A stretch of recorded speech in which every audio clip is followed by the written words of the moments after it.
રાજકોટમાં વકફ બોર્ડના નામે દુકાનો ખાલી કરવાના મામલે ધારાસભ્ય ડોક્ટર દર્શિતા શાહ, ડીસીપી છોડ 2 જગદીશ બાંગરવા, ભાડુ 8 હસમુખભાઈનું નિવેદન. દાણાપીઠમાં 3 દુકાનદારોના દુકાનના તાળા તોડીને એમનો સામાન જે બહાર મૂકવામાં આવ્યો છે એ બાબતની ગંભીરતા લઈને આજે પોલીસ કમિશનર સાહેબને હું અને અમે મળવા ગયા હતા અને એ બાબતે ધ્યાનમાં આવતા આ બાબતની ગંભીરતા લેવામાં આવે અને આ બાબતને ભવિષ્યમાં આવા કોઈ પણ બનાવ ન બને વિસ્તારમાં એ બાબતની તકેદારી રાખી અને એ સામે કડક કાર્યવાહી કરવામાં આવે એ બાબતે પોલીસ કમિશનર સાહેબને રજૂઆત કરવામાં આવી છે. વકફ બોર્ડના કંઈક નિયમ હોય છે, પરંતુ વકફ બોર્ડના નામે વેરઝેર ક્યાં છે? વકફ બોર્ડે સ્પષ્ટ એમના પત્રમાં લખેલું છે કે નિયમ અનુસાર જે કાંઈ પણ કાર્યવાહી કરવાની થાય એ કાર્યવાહી કરવી. એટલે ખાસ પોલીસ કમિશનર સાહેબને એ જ જણાવવામાં આવ્યું છે કે નિયમ અનુસાર કાર્યવાહી કરવાની થતી હોય ત્યારે નિયમ વિરુદ્ધ આ રીતે કોઈની દુકાનના તાળા તોડીને એમના માલ સામાનને નુકસાની પહોંચાડે એ યોગ્ય નથી. એટલે ભવિષ્યમાં આવું ન થાય એની ખાસ તંત્ર દ્વારા તાકીદારી રાખવામાં આવે અને કાર્યવાહી કરવામાં આવે. ફરિયાદીના માધ્યમથી અમને વિગત જાણવા મળી હતી અને એ વિગતને ધ્યાનમાં લઈને જ અને એની ગંભીરતા ધ્યાનમાં લઈને જ પોલીસ કમિશનર સાહેબને અમે આ બાબતે રજૂઆત કરી છે. ખાસ હિન્દુ મુસ્લિમ જે વેરઝેર ન થાય એ માટે થઈને શું આપ કાર્યવાહી કરાવશો? કે કારણ કે આ વકફ બોર્ડ એક સૌથી મોટો ઇસ્યુ છે સમગ્ર ભારતમાં.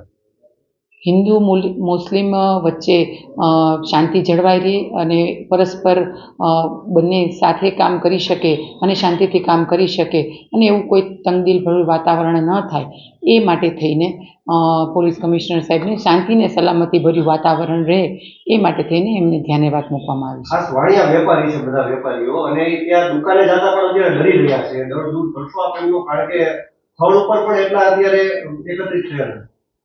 જે કાંઈ પણ દુકાનદારો સાથે આ બનાવ બન્યો છે એમની સાથે તંત્ર અને તમામ લોકો એમની સાથે છે. એમાં કોઈએ ડરવાની જરૂર નથી અને રાજકોટમાં હંમેશા શાંતિ અને સુલેભર્યું વાતાવરણ રહ્યું છે અને હંમેશા રહેશે. પણ ભવિષ્યમાં આવું કાંઈ ન થાય એ બાબતની તકેદારી રાખવા માટે થઈને પોલીસ કમિશનરને જણાવવામાં આવ્યું. गई 31 दिसंबर को राजकोट के ए डिवीजन पुलिस स्टेशन में हमें एक फरियादी ने आके जानकारी दी कि नवाब मस्जिद करके एक स्थान है, वहाँ पे उनकी 3 दुकान है. 3 दुकानों में कुछ लोगों ने गैरकायदेसर वहाँ पे प्रवेश करके उनके दुकान के सामान को बाहर निकाल दिया है और उनका ताला तोड़ के अपना ताला लगा दिया है और गैरकायदेसर उन पे कब्जा जमा लिया है. तो ऐसे में ए डिवीजन पुलिस स्टेशन में एक FIR दर्ज हुई है और उस FIR के अनुसार फारूक भाई मूसाणी और अन्य 4-5 जो अनजान लोग हैं उनके विरुद्ध एक फरियाद दर्ज की गई है और अभी इस मामले में जांच जारी है. इस तरह दुकान खाली करवाने की प्रक्रिया क्या होती है, स्पेशली जब 50-60 साल से किसी का कब्जा हो? लंबे समय से जो कंप्लेनेंट है उसका दुकानों पे कब्जा था, तो ऐसे में कंप्लेनेंट को जो वक्फ बोर्ड अथवा सिविल कोर्ट का जो भी ऑर्डर है उसकी नोटिस की बजवनी होनी चाहिए. नोटिस उसको एक बार सर्व हो जाए, उसके नोटिस सर्व होने के बाद उसको समय दिया जाना चाहिए खाली करने का और उसके बाद में अगर वो खाली नहीं करता तो पुलिस प्रोटेक्शन के तहत उससे खाली करवाया जाना चाहिए. जिन्होंने जबरदस्ती ये दुकान खाली करवाई उन्होंने दावा किया कि वक्फ बोर्ड का ऑर्डर उसके पास है, तो वक्फ बोर्ड का ऑर्डर क्या था? वक्फ बोर्ड का ऑर्डर जो आरोपी है उसके नाम पे था. उसमें वक्फ बोर्ड ने लिखा था कि नियमानुसार कार्रवाई करके कब्जा आप ले, जबकि जो आरोपी है उसने नियमानुसार कब्जा नहीं लिया है, उसने गलत तरीके से उस पर कब्जा जमा लिया है. किस प्रकार की कार्रवाई इस तरह के? चूंकि हर एक इसमें जो ऑफेंस रजिस्टर हुआ है उसमें 7 साल से कम की सजा का प्रावधान है, तो उसमें उनको अभी प्राथमिक तौर पर नोटिस सर्व किया जाएगा और जांच में अगर दूसरा ऑफेंस सामने आता है तो उनको अरेस्ट करने की कार्रवाई की. हसमुख भाईचंद मेहता घटनाમાં તો ગઈકાલે સાંજે મને ફોન આવ્યો અહીંયા રાજકોટથી. હું હતો અમદાવાદ, મારા ઘરે પ્રસંગ હતો, અમદાવાદ હતો કે તમારે દુકાનના તાલા તોડીને તમારો માલ બધો બારે કાઢી નાખ્યો છે, ફેંકી દીધો છે.